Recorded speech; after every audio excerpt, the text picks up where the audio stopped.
Fact number 1। साल 2009 में America में एक राष्ट्रपति बना जिसका नाम था बराक ओबामा, और वो अमेरिका के इतिहास का पहला राष्ट्रपति था जो कि ब्लैक यानी कि काला था।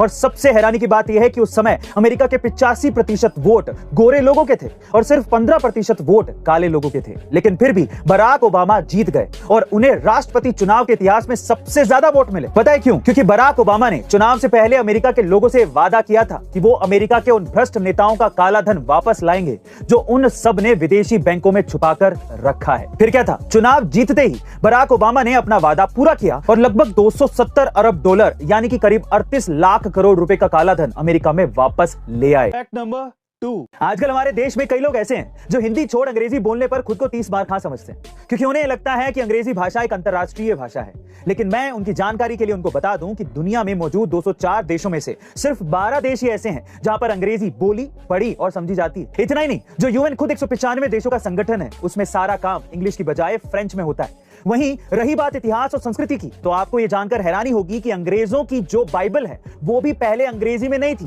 क्योंकि ईसा मसीह और उनके शिष्य खुद अंग्रेजी नहीं जानते थे। उनकी भाषा अरमिक थी और उन्होंने इसी भाषा में बाइबल को लिखा था। और अगर आप अरमिक भाषा की लिपि को ठीक से पढ़ेंगे तो आपको पता चलेगा कि यह भाषा हमारी बंगला भाषा से मिलती जुलती है। मतलब कि जिस अंग्रेजी का ना तो कोई इतिहास है ना ही वर्तमान, जिसे पूरी दुनिया में कुछ देशों में ही बोला जाता है, उस अंग्रेजी भाषा को बोलने पर हम लोग खुद को प्रोफेशनल समझते हैं।